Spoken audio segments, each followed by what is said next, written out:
दोस्तों, आज की कहानी में आगे बढ़ने से पहले अगर आप चैनल पर नए हैं तो चैनल को सब्सक्राइब जरूर कर लें और साथ ही वीडियो को भी लाइक जरूर कर दें। तो चलिए बढ़ते हैं आज की भूतिया कहानी की ओर।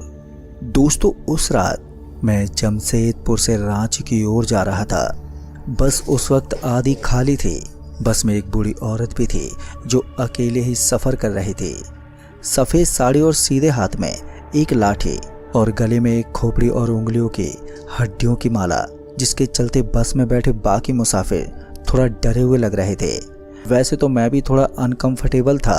खैर, उस रात के सन्नाटे में बस आगे बढ़ी रही थी कि तभी अचानक ही बस हिचकोले खाने लगी और फिर कुछ देर हिचकोले खाने के बाद बस बंद पड़ गई।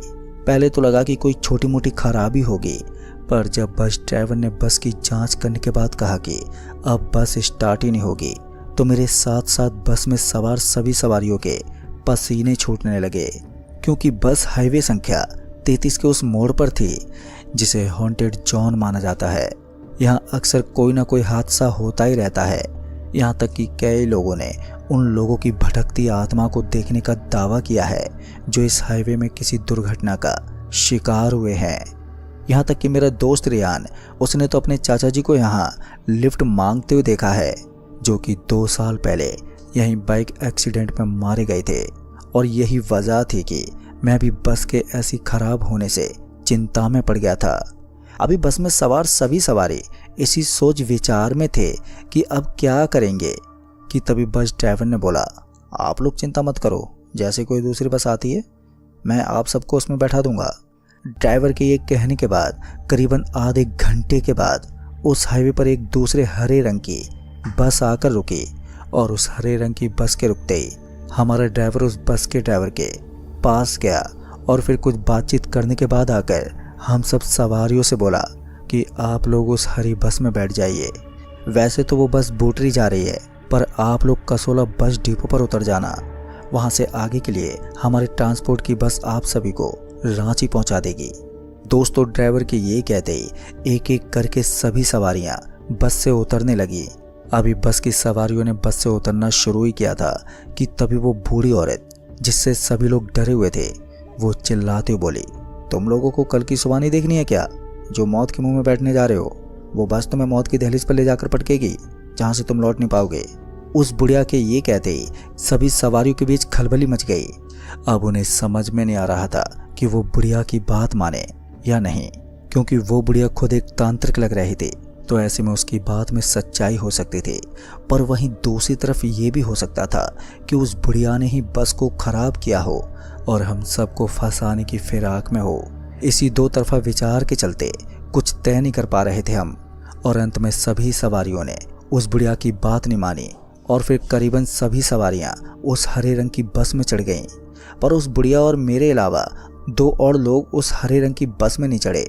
खैर, सवारियों के बस में चढ़ते ही वो बस वहां से निकल गई और हम 4 लोग उस खराब बस के साथ वहीं हाईवे पर खड़े रह गए। चूंकि मेरे साथ 2 और लोगों ने उस बुढ़िया की बात मान ली थी, जिसका मतलब था कि हमें उस बुढ़िया पर थोड़ा ही सही पर यकीन था। और इसी यकीन के चलते जब मैंने उस बुढ़िया से पूछा, अम्मा आपको कैसे मालूम कि वो बस भूतिया है? मेरे इस सवाल पर वो बुढ़िया बोली, वो कोई आम बस नहीं है।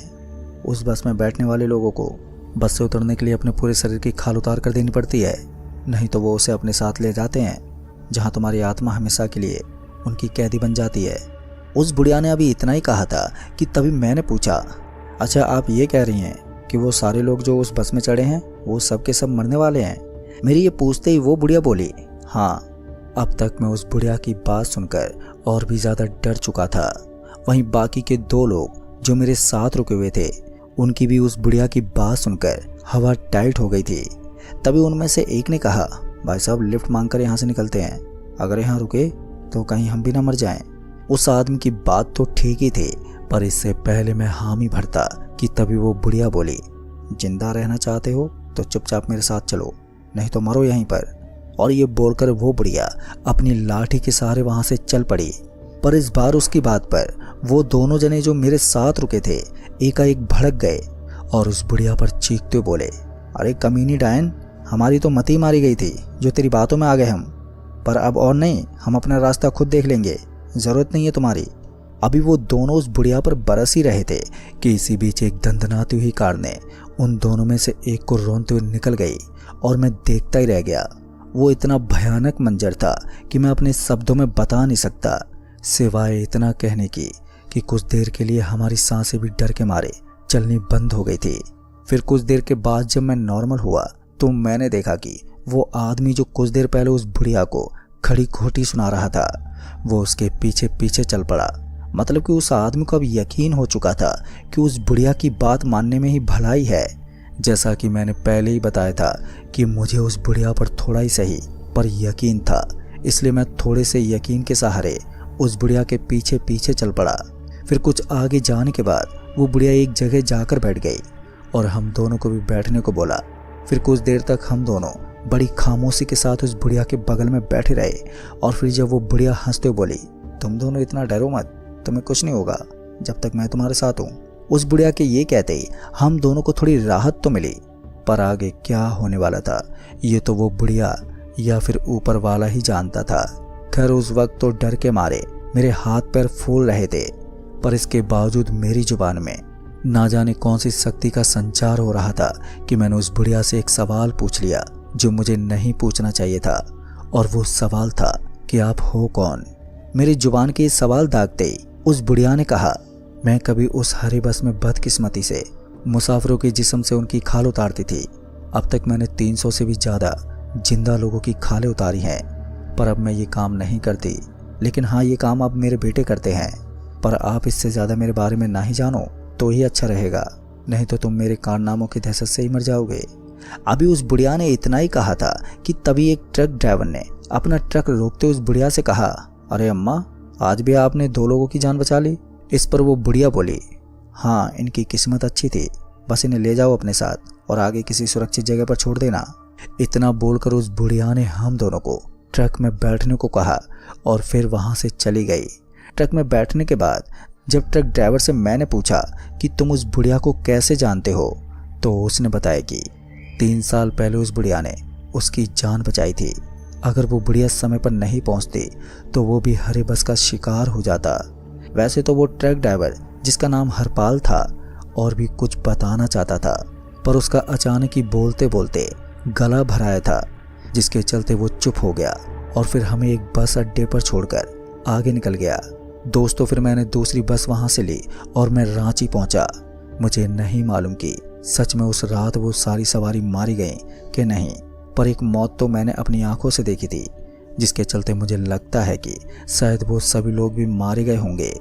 NH-33 जमशेदपुर से रांची का मेरा सफर बड़े ही दहशत भर और खौफनाक में बीता। तो दोस्तों, इस कहानी में बस इतना ही। तो चलिए लेकर चलता हूँ मैं आपको एक और भूतिया कहानी की ओर।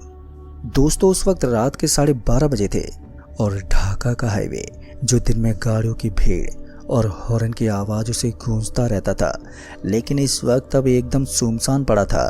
सड़क के दोनों ओर घने जंगल और खेतों की छाया थी, जो चांद की मध्यम रोशनी में और भी रहस्यमय लग रही थी। उस वक्त मैं रवि अपनी पुरानी मारुति 800 में सवार था, जो हर कुछ किलोमीटर पर खटखट की आवाज़ करती थी। मेरे साथ मेरा दोस्त सागर था, जो ढाका से कुछ घंटे की दूरी पर बसा अपने गांव जा रहा था। हम दोनों ने सोचा था कि रात का सफ़र शांत और जल्दी पूरा हो जाएगा, लेकिन हमें क्या मालूम था कि ये रात हमारी ज़िंदगी की सबसे डरावनी रात बनने वाली थी। तभी दोस्तों मैंने रेडियो चालू किया, लेकिन उसमें केवल खरखराहट की आवाज़ आई। तभी सागर ने हंसते हुए बोला, अरे भाई, इस पुरानी गाड़ी में रेडियो क्या सुनेगा तू, तो बस गाड़ी चलाने पर ध्यान दे। तभी मैंने मुस्कुराते हुए जवाब दिया, अरे कुछ तो माहौल बनाए रखने के लिए चाहिए यार, और कुछ नहीं है। देख नहीं रहा ये सड़क इतनी सुनसान है कि डर लगने लगा है मुझे। तभी सागर ने मजाक में कहा, डर तो भी ना रवि यार, ये तो बस जंगल है, भूत तो कहानियों में होते हैं बस। लेकिन दोस्तों, अभी उसने इतना कहा ही था कि मेरे हाथ पैरों में एक अजीब सी सनसनी सी होने लगी। पहले तो लगा कि शायद थकान की वजह से ऐसा हो रहा है, लेकिन कुछ ही पलों में मेरे हाथ पैर ठंडे पड़ने लगे, मेरी उंगलियां अकड़ने लगी और मुझे ऐसा लगा जैसे मेरे शरीर का खून सूख रहा हो। मैंने गाड़ी की स्टीयरिंग को कसकर पकड़ा, लेकिन मेरी हथेलियां पसीने से अब भीगने लगी थी। तभी सागर ने मेरी हालत देखी और वो चिंतित होकर बोला, अरे क्या हुआ रवि, तू ठीक तो है ना? लेकिन मैंने मुश्किल से जवाब दिया और कहा, पता नहीं यार, मेरे हाथ पैर जैसे सूख रहे हैं। दोस्तों उस वक्त मेरी आवाज़ भी कांप रही थी। तभी सागर ने मेरे कंधे पर हाथ रखा और बोला, अरे शायद तुझे चक्कर आ रहा है यार, गाड़ी रोक, थोड़ा पानी वानी पी ले। तभी मैंने गाड़ी सड़क के किनारे पर रोकी और बाहर निकला। और फिर जैसे ही मैं गाड़ी से बाहर निकला कि तभी ठंडी